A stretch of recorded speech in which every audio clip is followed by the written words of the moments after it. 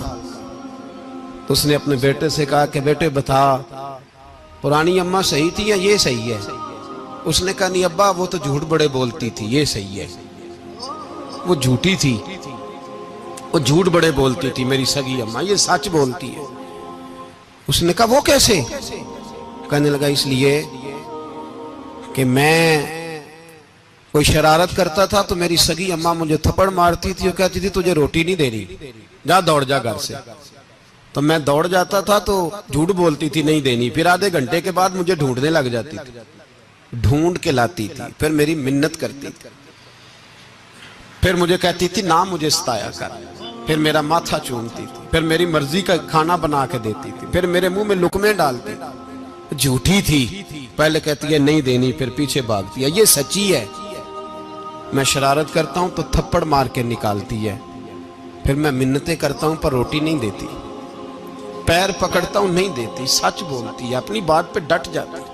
او بھائی بچے اس کی ماں ہی پال سکتی ہے، تو نے 3 جملے کہتے سوچا ہی نہیں، تیرا کا گیا تو یہ تو نئی بیوی ملے گی، اور اس کا بھی کیا گیا، اس کو بھی شاید شوہر مل جائے. ان پھولوں کی پرورش صرف ان کا مالی کر سکتا ہے، دوسرا کر سکتا تو نے حوصلہ ہی نہیں کیا. ٹھیک ہے غلطی بیوی کی تھی پر تو مرد تھا نا، تیرے پاس تو دلیری تھی.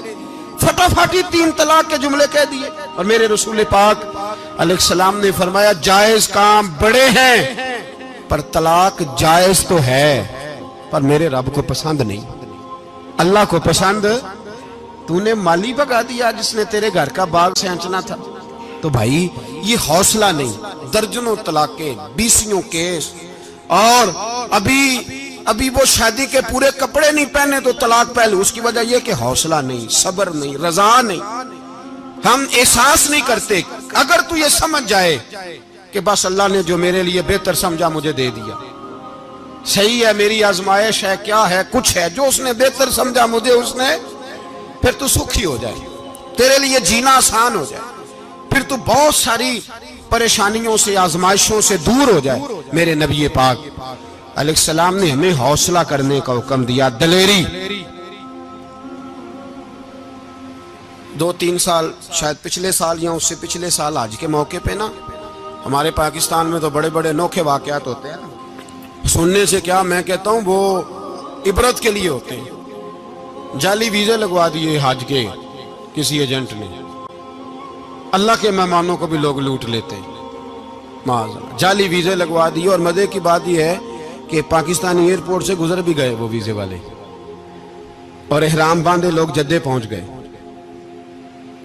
4 آدمی تھے، انہوں نے ویزا دیکھا تو کہا نقلی آپ کو واپس جانا پڑے گا. اگلی فلائٹ سے وہ لوگ واپس آئے.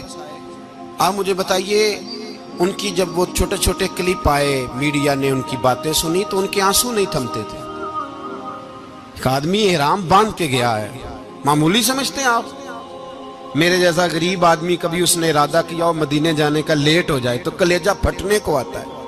کچھ مجبوریاں پیروں میں آ جائے، نہ جا سکے تو پتہ نہیں کتنی توبہ کرنے کو دل کرتا ہے کہ کہیں غلطی تو نہیں ہو گئی، کوئی ایسی بات تو نہیں نکل گئی. یقین کریں طبیعت پریشان ہو جاتی، یار کوئی ایسا کام تو نہیں ہوگا جس کی وجہ سے یہ بات ہوئی.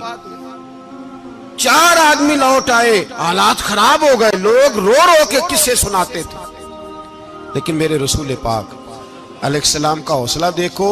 حضور کعبے کا بھی کعبہ، حضور مالک، حرم کے مالک مطلق، جن کے صدقے اللہ نے کعبہ کو بیت اللہ بنایا. حاجیو آؤ شہنشاہ کا روضہ دیکھو، کعبہ تو دیکھ چکے اب کعبے کا بھی کعبہ دیکھو.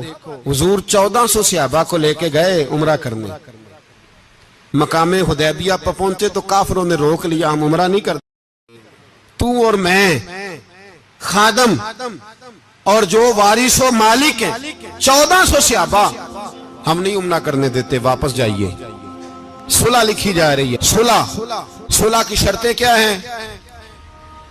مکے سے کوئی آدمی غلطی سے بھی مدینے چلا گیا، مکے کا آدمی تو مسلمان اگر ان کے ظلم سے تنگ آ کے، مکی مسلمان کافروں کے ظلم سے تنگ آ کے مدینے چلا گیا تو مدینے والے واپس کریں گے. اور اگر مدینے سے کوئی شخص غلطی سے بھی مکے چلا گیا تو مکے والے واپس نہیں کریں گے. اتنی سخت شرائط. حضرت عمر غصے سے کانپنے لگے, صحابہ پریشان ہیں, پر میرے رسول پاک نے صبر دکھایا, حوصلہ, تدبر. یہ تدبیر ہے, صبر ایک بہترین تدبیر ہے, اگر کوئی اپنائے تو بہترین طریقہ ہے. حضور نے فرمایا ہمیں منظور ہے, صلح کرو. اور اتنا سخت حکم ہے, کہنے لگے 1400 احرام والے واپس جائیں, بعد میں آنا, اس وقت نہیں عمرہ کرنے دیں گے. میرے نبی پاک علیہ السلام, مجھے بتاؤ, مجھے اور آپ کو دکھ ہوتا ہے تیاری ہو تو پروگرام رہ جائے, تو اگر احرام باندھا ہو اور اللہ کے رسول نے بندھوایا ہو تو حضور واپس لوٹنے لگے تو کتنی تکلیف کی بات ہے.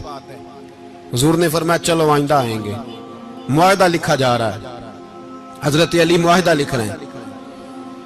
لکھو محمد الرسول اللہ صلی اللہ علیہ محمد الرسول اللہ صلی اللہ علیہ وسلم اور قریش مکہ کے بیچ معاہدہ. یہ تحریر لکھی جا رہی تھی تو ابو سفیان بول پڑا, کہنے لگا جی ہم محمد الرسول اللہ نہیں نکلنے دیں گے معاذ اللہ, یہی تو ہمارا جھگڑا ہے. اگر آپ کو رسول اللہ مان لیا تو پیچھے رہ کیا گیا, محمد ابن عبداللہ لکھے. حضور نے حضرت علی سے فرمایا رسول اللہ کاٹ کے محمد ابن عبداللہ لکھو. حضرت علی لکھ رہے تھے, محمد رسول اللہ لکھا تھا, فرمایا رسول اللہ کاٹ کے محمد ابن عبداللہ لکھو. تو حضرت علی کہنے لگے حضور مجھے یہ لفظ کاٹنا نہیں آتا, حضور مجھے یہ لفظ کاٹنا. کسی صحابی نے اعتراض نہیں کیا کہ لکھنا آتا تھا, کہا مجھے کاٹنا. حضور نے دوبارہ کہا علی کاٹ دو. کہا یا رسول اللہ مجھے یہ لفظ کاٹنا نہیں آتا. میرے حبیب نے تیسری دفعہ کہا علی کاٹو. تو شیر خدا نے قلم چھوڑا, ہاتھ باندھے اور کھڑے ہو کہنے لگے محبوبہ مجھے تیرے قصیدے لکھنے آتے ہیں, کاٹنے کوئی نہیں آتے, میں مجبور ہوں, مجھ سے نہیں ہوتا. کوشش کرتا ہوں, نہ قلم اٹھتا ہے نہ ہاتھ چلتا ہے. میرے حبیب پاک نے قلم پکڑا اور لفظ رسول اللہ خود کاٹ کے محمد ابن عبداللہ کرایا. بھائی وقت گزر گیا, صلح ہو گئی. یہ تدبر, یہ حوصلہ, یہ تدبیر میرے نبی نے فرمائی. اب تو 1400 کو مکے نے نہ داخل ہونے دیا, لیکن ایک سال ہی گزرا, تھوڑا ہی وقت گزرا, میرے رسول پاک 10,000 کو لے کے مکے میں داخل ہو گئے. 10,000. اس نے فائدہ دیا. حکمت کیا تھی, تدبر کیا تھا. قریش روز لڑائی کرنے آ جاتے تھے, تبلیغ ہی نہیں کرنے دیتے تھے. ان سے صلح ہو گئی تو نبی پاک نے کیسر کو خط لکھا, کیسر روم کو, ہرکل کو. دور دراز تبلیغ پھیل گئی, مسلمان 100,000 سے زیادہ ہو گئے. ان کی طرف سے اب وہ لڑائی بند ہو گئی. میرے حبیب پاک علیہ السلام کے حوصلے نے کمال دکھایا, اس تدبیر نے فائدہ دیا امت مسلمہ کو. 10,000 کا لشکر لے کے حضور کعبے میں داخل ہوئے. کل جو ابو سفیان کہتے تھے نا محمد رسول اللہ لکھنے نہیں دوں گا, آج وہ خود کہہ رہے تھے اشہدو ان لا الہ الا اللہ واشہدو ان محمد رسول اللہ صلی اللہ علیہ. کل جو کہہ رہے تھے کہ میں یہ لفظ نہیں لکھنے دوں گا, آج ابو سفیان کی حویلی میں لاکھوں لوگ, ہزاروں لوگ بیٹھے تھے اور سارے کہہ رہے تھے محمد الرسول اللہ محمد الرسول اللہ محمد الرسول اللہ صلی اللہ علیہ وسلم. میرے محبوب کی تدبر نے, فقاہت نے, اور پھر کمال ہوا. 1400 کہاں اور 1,44,000 کہاں. 1400 کہاں اور 1,44,000. 1400 کو نہیں جانے دیا عمرہ کرنے. میرے رسول پاک 1,44,000 کو لے کے حج کرنے چلے گئے. حضور نے حج کیا, ہر طرف لبیک لبیک کی صدائیں بلند ہوئی. یہ میرے نبی پاک کا تدبر ہے, حوصلہ ہے. اگر وقتی طور پہ حوصلہ کر جاؤ گے, دلیری کر جاؤ گے, آنے والا وقت آسان ہو جائے. حوصلہ نہیں, صبر نہیں, سکون نہیں, 2-4 باتیں, یہاں تک کہ لوگ ابا جی کی بات برداشت نہیں کرتے. ایسے جملے کہہ دیتے ہیں جو دوبارہ پلٹ کے نہیں آتے. ماں کو لفظ نہیں بولتے, باپ کی روح تک چھلنی کر دیتے ہیں وہ جملے. لیکن لوگ اس وقت حوصلہ کرنے, اور ہم پنجابی لوگوں نے تو گنجائش ہی بڑی دے دی ہے. کہتے ہیں بچہ ہے جے, ایک ہی ہے, ایک میں حوصلہ کرے کی ہے ماشاءاللہ. تو اگر جوان ہو گیا تو کہتے ہیں گرم خون ہے, مکہ کم. اگر بوڑھا ہو گیا تو کہتے ہیں بوڑھوں میں حوصلہ نہیں ہوتا, نہ بچے میں نہ تو کس میں حوصلہ ہوگا؟ بولے کسی میں بھی نہیں. چھٹی سب کو فتویٰ مل گیا نا, یہ بچہ ہے جی, ابھی یہ تو بچہ ہے, آپ تو سیانے بیانے ہیں, یہ بچہ ہے. کمال ہو گئی ہے بھائی. کیا مطلب ہے بچہ ہے؟ بچے کو سارا پتا ہے, ہر چیز اسے آتی ہے, حوصلہ کرنا ہی نہیں آتا. اور پھر کہہ دیا وہ تو گرم خون ہے. وہ کیا بات کرتے ہو, گرم خون؟ ابے کے گلے پڑ گیا گرم خون, اس کو کھڑا کرو نا ایس پی کے سامنے اور اس کو مار تھپڑ اس کے منہ پہ, تیرے گرم خون کا پتا چلے. غریب کے یہ گلے پڑ گیا, اس کو کھڑا کرو ایس او کے سامنے, پھر پتا چلے گا خون کتنا گرم ہے. وہاں بالکل چپ ہے, بالکل خاموش ہے. اور گرم خون اس کا صرف اماں کے لیے. جلال صرف رہ گیا اگر غریب گھر کی بیٹی بیاہ کے لایا تو صرف اس کے لیے. کوئی ایسی بات نہیں. ہم بڑے سیانے, ہمارا غصہ بڑا سمجھدار ہے, ہمارا وہ گرم خون بڑا سیانا ہے. وہ جہاں دیکھتا ہے کہ معاملہ ہلکا ہے تو وہاں وہ گرم خون جلال میں, اور جہاں دیکھتا ہے کہ سامنے والا تگڑا ہے تو وہاں وہ گرم خون فوراً ٹھنڈا ہو جاتا ہے. حوصلہ پیدا کرے. زندگی حوصلے مند لوگ جیتے ہیں. جو حوصلے مند نہیں ہوتے وہ تو زندگی کا ایک سال لطف سے نہیں جی پاتے. حوصلہ کریں, مسکرائیں. میرے نبی پاک صلی اللہ تعالی علیہ وسلم نے نا عثمان بن طلحہ, کعبے کی چابی ان کے پاس ہوتی تھی. حضور نے ایک دن فرمایا عثمان, اچھا یہ نہیں تھا کہ عثمان خاص لوگوں کو چابی کعبہ کھول کے دکھاتے تھے, بلکہ ان کو قریش کی جانب سے یہ حکم تھا کہ جو بھی تجھے کہے تو نے کعبے کا دروازہ کھول دینا. نبی پاک علیہ الصلوۃ والسلام نے نا ہجرت سے 2-4 دن پہلے کہا کہ عثمان ذرا چابی دو, میں نے کعبہ اندر سے دیکھنا ہے. بڑے ٹھنڈے دل سے ذرا سننا, ادھر دیکھو میری طرف, ادھر دیکھیے گا ذرا میرے بھائی. میں نے ایک بندے سے کہا یار پانی کی بوتل دینا دکاندار سے. ایک ہے, اس نے کہہ دیا نہیں میرے پاس. اس بات کا کوئی غصہ بولیے, اور اگر وہ کہے سارے زمانے کو ملے گی آپ کو نہیں دینی, پھر بولے میرا خیال ہے چپ کر کے ہنس کے آ جائیں گے, سوال ہی نہیں پیدا ہوتا. ہم کہیں گے مجھے نہیں نہ دینی, تو نے تو دکان اٹھا یہاں سے, بند کاری سے. کیا مطلب ہے سب کو دینی ہے تجھے نہیں دینی؟ کیا معنی ہے اس کا؟ لے کے جاؤں گا, جھگڑا ہوگا, بحث کریں گے. عثمان بن طلحہ سے حضور نے فرمایا دروازہ کھولو, کعبہ دیکھنا ہے. عثمان کہنے لگا میں ساری دنیا کو دکھاؤں گا, آپ کو نہیں دکھاؤں گا. کتنی سخت بات ہے, پر قربان جائیں رسول اللہ کے حوصلے پہ صلی اللہ علیہ. عثمان کہتے ہیں میں نے یہ بات کی تو نبی پاک مسکرانے لگے, اور میں اچھا نہیں دینی. تو حضور نے نا مسکرا کے اور میری کمر پہ تھپکی دی, فرمایا اچھا یاد رکھنا یہ چابی میں تجھ سے لے لوں گا, اور جس کو میرا دل کرے گا میں اس کو دوں گا. عثمان کہتے ہیں روز رات کو نبی پاک کے یہ جملے میرے کانوں میں گونجا کرتے تھے, گونجتے تھے کہ حضور نے فرمایا. کہتے ہیں جس دن پتا چلا نا نبی پاک 10,000 کا لشکر لے کے آ رہے ہیں, تو ابو سفیان میٹنگیں کر رہے تھے, مکے کے سارے سردار تیاری کر رہے تھے, اور میرے کانوں میں ایک ہی لفظ تھا کہ حضور نے فرمایا میں چابی لے لوں گا, پھر جس کو میں چاہوں گا اسے دوں گا. عثمان کہتے ہیں حد ہو گئی, وقت گزر گیا. حضور آ گئے, طواف فرمایا, اور طواف کے بعد میرے نبی پاک علیہ السلام نے فرمایا بلاؤ نا ذرا عثمان کو. عثمان کہتے ہیں میں چابی لے کے آیا تو دوسرا جملہ کوئی نہیں. ساڑھے نا کوئی بندہ مشورہ دے وے دی نہ منیے, تے جے کام مونجو ہو جے نا, جن جو نے مشورہ دیتا سی تے وہ نال ہی غوث پاک بن جاندا ہے. تینوں آکھیا سی نا, فوراً ہی داتا علی اجمیری ہو جاندا ہے. وہ کہندے تینوں پتہ نہیں میں کڈا ولی اللہ, تینوں میں آکھیا سی نا انج نہ کر. اور بندہ پریشان ہوتا ہے, کام الٹ ہو گیا, اور لاگوں آکھی جاندا ویکھو جی میں تے تانوں پہلوں ہی آکھیا سی.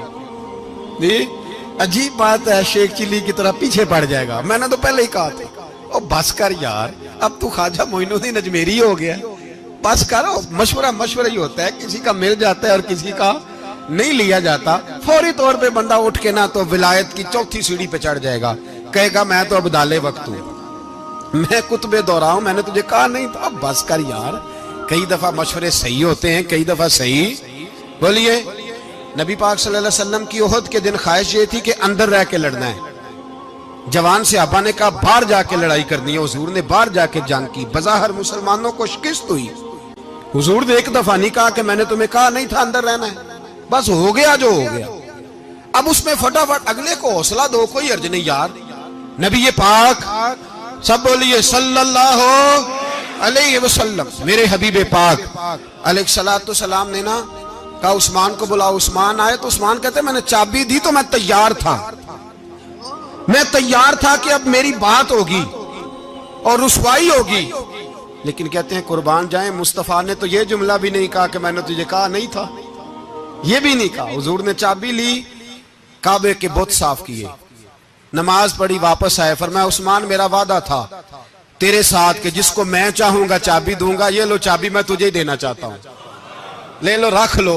عثمان کہتے ہیں وہ چابی نہیں میرے طرف آ رہی تھی، میری طرف ایمان آ رہا تھا، وہ چابی نہیں آ رہی، ایمان آ رہا تھا میری جانب۔ کہتے ہیں میرے ہاتھوں میں چابی آئی اور میری زبان پہ کلمہ توحید جاری ہو گئی۔ بھائی تدبر، حوصلہ، صبر، رضا، ہمیں تو ٹائم بھی نہیں گزارنا آتا۔ گھر کا ماحول، گھر کے اندر رہ کے لوگ دکھی ہیں، اس لیے کہ ہماری طبیعتوں میں حوصلہ نہیں، ایک منٹ کے لیے نہیں، ایک سیکنڈ کے لیے بھی ہم یہ برداشت نہیں کرتے کہ چلو تھوڑا انتظار کریں، وقت کو دیکھیں، موقع کو دیکھیں۔ میرے نبی پاک علیہ الصلوۃ والسلام پہ اتنی مصیبتیں آئیں کہ پہاڑ پہ آتی تو وہ ریزہ ریزہ ہو جاتے، لیکن کسی مقام پر بھی حضور علیہ الصلوۃ والسلام شکوہ کرتے نظر نہیں آتے۔ ہم غریبی کا رونا روتے ہیں، ہر چوتھا آدمی کہتا ہے بڑا غریب ہوں، لیکن میرے نبی پاک علیہ الصلوۃ والسلام نے چوتھے دن کھجور کھائی، سرکہ کھایا ہے اور موٹے بان کی چارپائی پہ آرام کیا ہے۔ حضرت عمر نے کہا حضور کتنی تکلیف ہے؟ فرمایا عمر کوئی تکلیف نہیں، تھوڑا سا تو وقت ہے، جنت میں جائیں گے، ساری نعمتیں اللہ نے ہمارے لیے تیار کی ہوئی ہے۔ راضی بالرضا، راضی بالرضا، کوئی کسی قسم کا مسئلہ نہیں۔ ہمیں آزمائشیں آتی ہیں، تکلیفیں آتی ہیں، بیماریاں آتی ہیں، لوگ چھوٹی چھوٹی بات پر پریشان ہو جاتے ہیں، ذرا ذرا سی بات پر شکوہ کرتے ہیں۔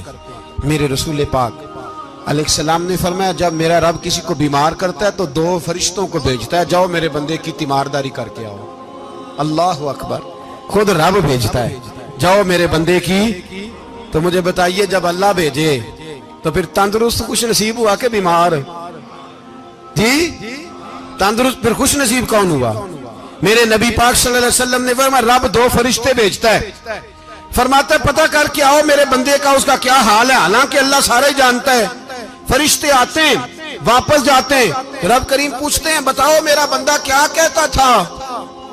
اللہ تجھے سارا ہی پتہ ہے، پر ہم سے پوچھتے تو بتا دیتے ہیں، وہ یہ کہتا تھا کہ میں اپنی رب کی رضا پہ بڑا ہی راضی ہوں، وہ تیری حمد کر رہا تھا، تیری تعریف کر رہا تھا، تیرا شکر کر رہا تھا، تیرے لیے کلمات حمد بیان کر رہا تھا۔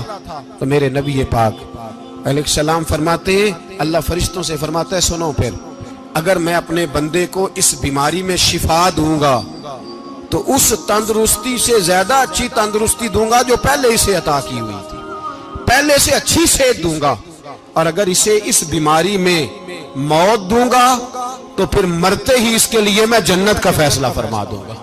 بھائی جب تو راضی بالرضا رہتا ہے، راضی بالرضا، بڑی سادی سی بات ہے بھائی، آپ گھر گئے روٹی مانگی تو اگر کسی نے کہا نا کہ اتنی تھکاوٹ ہے ٹائم پہ آیا کرے اس وقت، تو روٹی تو وہ بھی مل گئی اور اس میں لذت، وہ سکون نہیں، وہ سکون نہیں۔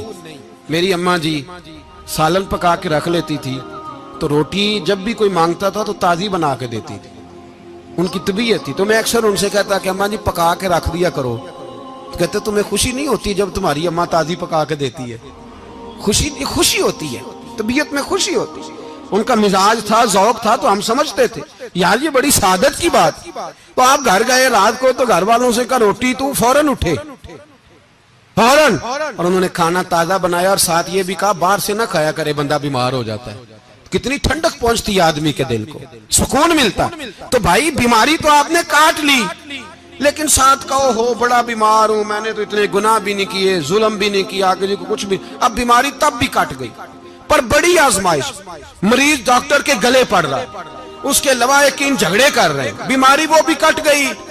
اور ایک بیمار وہ ہے جو چارپائی پہ لیٹا ہے اور کہتا ہے جس طرح میرا اللہ راضی اسی طرح میں بھی راضی، تو بیماری اس کی بھی کٹ گئی۔ حضرت یونس علی نبینا علیہ الصلوۃ والسلام نے ایک دن حضرت جبریل امین ملنے آئے تو جناب یونس علیہ السلام کہنے لگے اے جبریل اللہ کے نیک بندوں میں جو اللہ کو اس وقت سب سے زیادہ پسند ہے نبیوں کے بعد، توجہ کرنا بات پر، جو سب سے زیادہ اللہ کو پسند ہے نبیوں کے بعد ولیوں میں، اور سب سے زیادہ اللہ جس کو اللہ کی بارگاہ میں عبادت گزار لکھا جاتا ہے، میری اس بندے سے ملاقات کرا۔ تو حضرت جبریل نے جناب یونس علیہ السلام کو ساتھ لیا تو ایک شخص کے پاس پہنچے جو آنکھوں سے اندھا تھا، دونوں ہاتھ اس کے سلامت نہیں تھے اور پورے جسم میں پیپ جاری تھی، ریشہ تھا۔ جب جا کے السلام علیکم کہا نا حضرت یونس نے، اس نے وعلیکم السلام کے بعد پہلا لفظ پتہ کیا کہا؟ اس نے کہا یا اللہ تیرا شکر ہے، یا اللہ تیرا، آپ بھی ادا کریں اللہ کا شکر، یا اللہ تیرا، اللہ تیرا شکر ہے۔ تو حضرت یونس علیہ السلام کہنے لگے تو شروع سے اس طرح کا ہے، نابینا بھی اور ہاتھوں سے معذور بھی اور سارا جسم شروع سے؟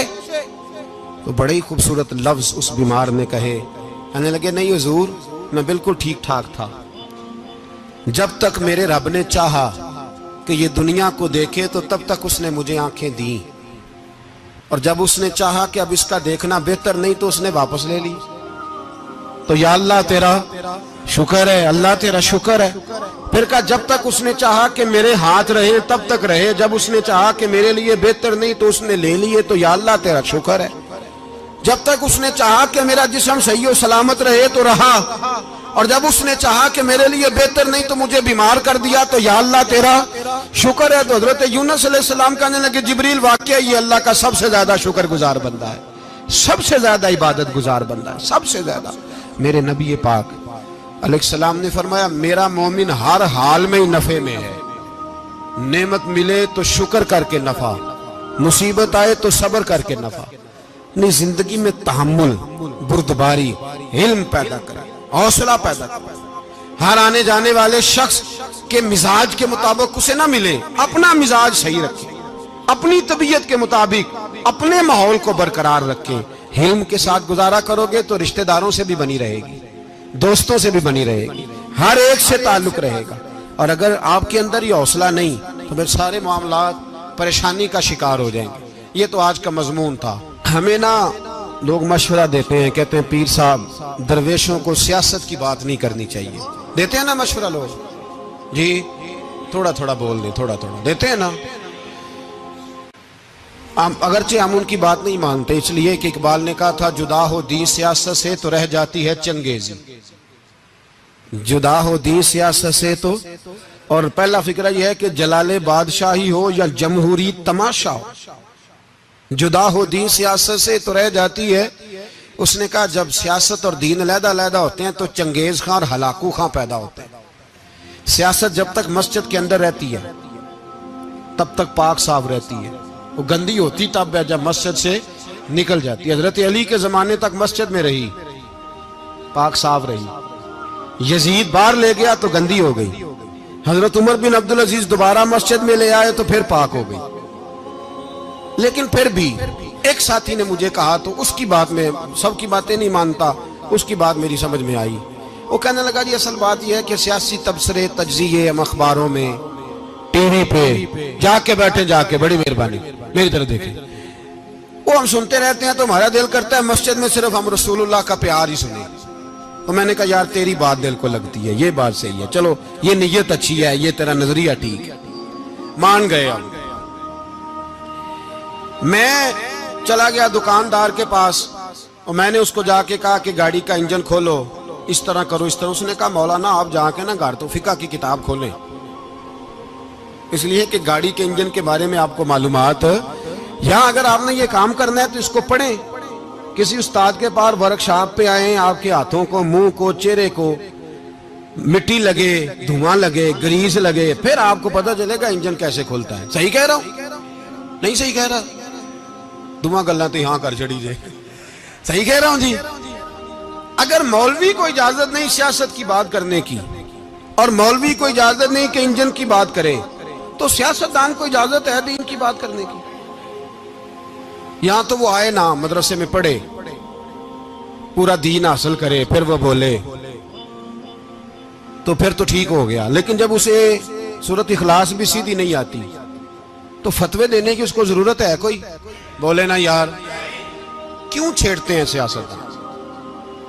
ہم نہ پچھلے جمعے جلوس نکالنا چاہ رہے تھے ختم نبوت کی ترمیم کے حوالے سے، حکومت وقت نے کہا کہ ہم واپس لیتے ہیں، تو میرے بہت سارے دوستوں نے کہا جی نکالنا چاہیے، انہوں نے کیا کیوں؟ میں نے کہا یار لوگوں کو بھی پریشان نہیں کرنا چاہتے، ہماری اپنی سڑکیں ہیں، کسی کو بس ٹھیک ہے، انہوں نے واپس لے لی تو بات ختم ہو گئی، ہم مان گئے، تسلیم کر لیا۔ اتنا ہمارا مطالبہ ہے کہ اس آدمی کو ضرور سزا دو جس نے یہ ترمیم کی ہے، لیکن ہم نہیں کرتے، کوئی نہیں نکلے، نہیں نہ نکلے بولے ہیں۔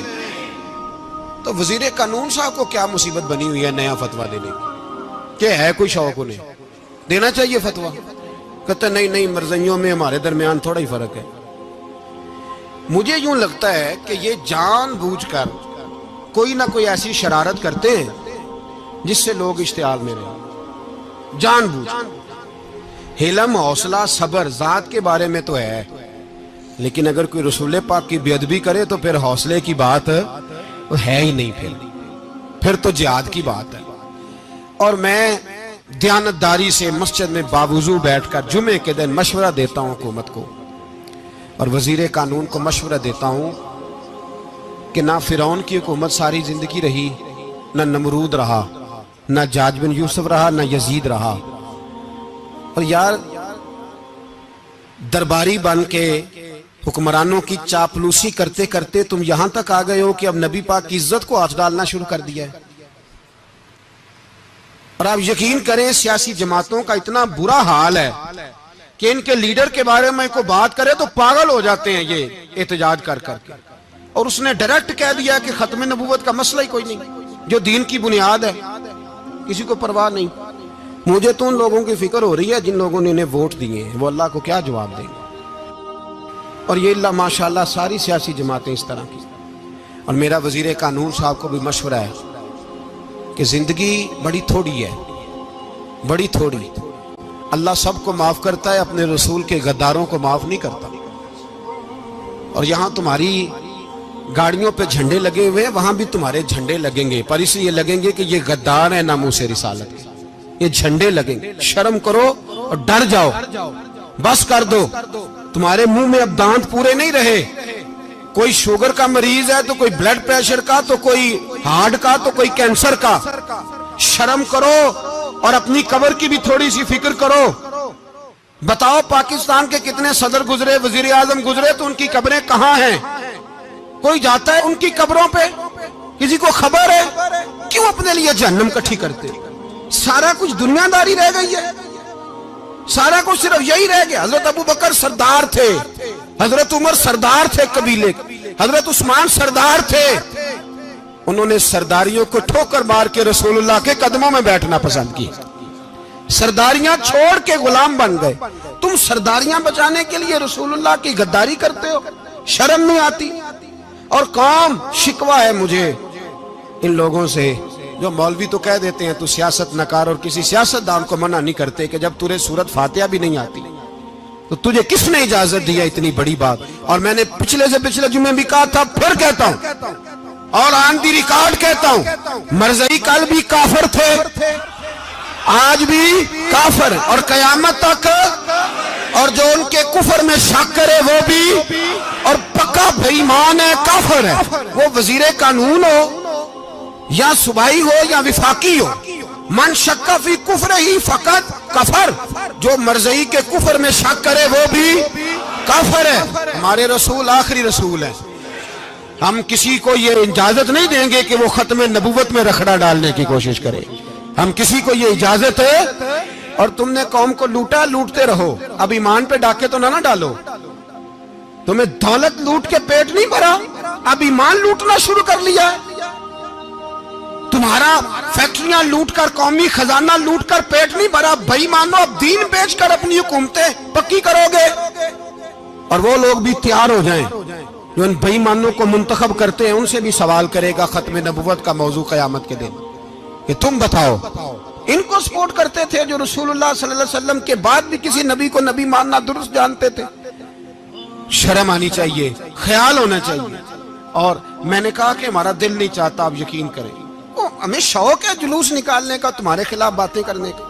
تم نے روز تھرمامیٹر نکالا ہوتا ہے، چیک کرتے ہو کہ ایمان کتنا ہے کتنا نہیں ہے۔ یہ پاکستان اگر صوبہ سندھ ہے تو حضرت عبداللہ شاہ غازی کا ہے، اگر بلوچستان ہے تو حضرت بابا عبد الرحمان کا ہے، اور اگر پشاور ہے تو وہ صوفیاء کا ہے، اور اگر یہ دھرتی پنجاب ہے تو یہ داتا علی اجویری کی ہے، یہ بابا فرید الدین کی ہے۔ اس میں کسی غدار کو قبضہ کرنے کی اجازت بالکل نہیں ملے گی، اور ہم وہ لوگ بھی نہیں جو چپ کر کے اندر سوتے رہیں، قوم جو کرتی ہے کرتی رہے، ہمیں پرواہ نہیں، نہ ایسی کوئی بات نہیں۔ کوئی بندہ نہ سمجھے کہ انہیں ہوش نہیں، انہیں پتہ نہیں، ہمیں سارا کچھ ہی آتا ہے۔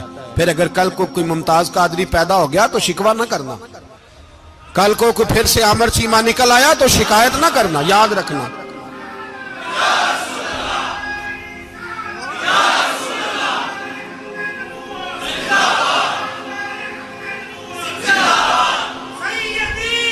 تو میرے بھائی کھل کے بولے یا نبی رسول کے صلی اللہ علیہ وسلم۔ تو یہ مشورہ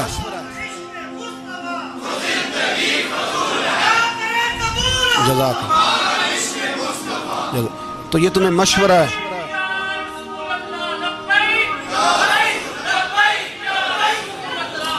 میری بات سنیں، یاد رکھیں، یہ لوگ بعد میں پچھتاتے ہیں، پھر مناظرے کراتے پھرتے ہیں، اس نے صحیح کیا کہ غلط کیا، پھر انہیں ہوش آتی ہے بعد میں، پھر ان کے ہواری نکل کے میدانوں میں دلیلیں دیتے ہیں۔ اس لیے ہمارا مشورہ ہے انہیں کہ یہ اپنی حد میں رہیں، اور جو کام تمہارے ذمہ، میں نے کہا نا تم نے بڑا لوٹا، یہ قوم روز تمہیں موقع دیتی ہے لوٹنے کا، یہ موقع دیتی ہے، تو تم نے دولت لوٹ کے پیٹ نہیں بھرے، اب ایمان لوٹنے کے چکر میں آ گئے ہو۔ یاد رکھو، مسلمان گناہگار ہیں، غدار نہیں ہیں۔ تمہیں دولت لوٹنے کا تو شاید موقع مل گیا ہے، پر ایمان لوٹنے کا موقع نہیں ملے گا، تو اس لیے اس کو لگام دو۔ اور ویسے بھی کتا جو پالتو ہوتا ہے نا، اس کو گھر کے اندر سنگلی سے باندھ کے رکھنا چاہیے۔ یہ تمہارے بوٹ چاٹتے ہیں، بھونکتے ہیں تمہارے حق میں، وزارتیں لیتے ہیں، ہم نے تو کوئی وزارت نہیں لی تم سے، اور نہ ہمیں شوق ہے، اس لیے کہ ممبری کیا کرنی ہے جس کو ممبر رسول عطا کر دیا جائے، اس نے کیا کرنی ہے یہ ممبریاں جس کو پکا ممبر رسول دے دیا جائے، تو اس لیے اس سے باہر آؤ۔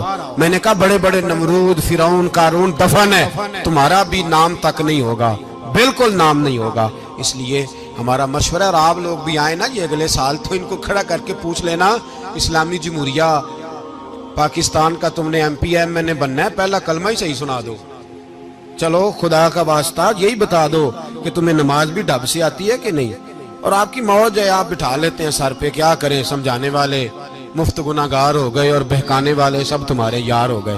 اس لیے یہ چھیڑتے ہیں جان بوجھ کے، اور پھر جب کوئی ممتاز قادری علیہ رحمہ پیدا ہوتے ہیں، پھر انہیں دشواری ہوتی ہے، پھر ان کا جینا مشکل ہو جاتا ہے، یہ موقع دیتے ہیں، پتہ نہیں کس کے ایجنڈے پہ عمل کر رہے ہیں۔ میرا سوال یہ ہے، میں نے پچھلے جمعے پھر میرا سوال ہے کہ میں پوچھتا ہوں، اس آدمی کو ضرورت کیا ہے ختم نبوت پر بات کرنے، جب امت مسلمہ کے متفق کا فیصلہ ہے کہ مرزائی کافر، اسمبلی نے بل پاس کر دیا کہ مرزائی، ان کو اقلیت قرار دے دیا، اور جب سے وہ اقلیت بنے، نہ ہم نے ان کی عبادت گاہ جلائی، نہ ہم نے ان کو قبروں سے نکالا، نہ ہم نے، بس ٹھیک ہے جیسے عیسائی رہتے ہیں، یہودی سے کس ملک میں رہتے ہیں وہ بھی رہیں، اقلیت بن کے رہیں، کوئی اعتراض، پر تم انہیں کھینچ کے کیوں قریب کرتے ہو؟ تمہارا کیا جرانہ ہے ان کے ساتھ؟ بتاؤ تو صحیح۔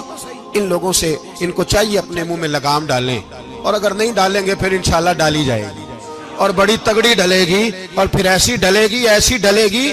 سلمان تاثیر جب مرا تھا نا تو 5-5 لاکھ روپیہ مولویوں کو آفر کی جنازہ پڑھاؤ، 5-5 لاکھ روپیہ چھوٹے چھوٹے مولویوں کو۔ اور داتا صاحب کی مسجد کے خطیب بھی صوبائی جو تھے، وہ خطیب تھے، ملازم تھے، انہوں نے کہا کہ ایمان نہیں بیچنا، نکالنا نوکری سے تو نکال دو۔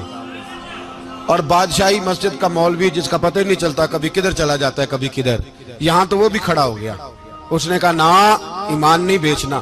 گورنر ہاؤس کی مسجد کا امام کہنے لگا کہ بخشا جانا نہ جانا یہ تو رحمت الہی کا معاملہ ہے، پر اتنا گندا جنازہ نہیں پڑھنا، اتنا گندا جنازہ نہیں ہم پڑھیں گے، مرنے کے بعد تمہارے جنازے نہیں پڑھے جاتے، تمہاری قبریں خراب ہوتی ہیں، کدھر ہیں تمہاری دولتیں؟ اور وہ مولوی آج تک پتہ ہی نہیں کدھر گیا جس نے اس غلیظ کا گندا جنازہ پڑھایا. تو بھائی اپنی قبر اشر کو جب جہاں تمہارے جنازے نہیں پڑھے جا رہے تو وہاں تمہارا کیا حال ہوگا.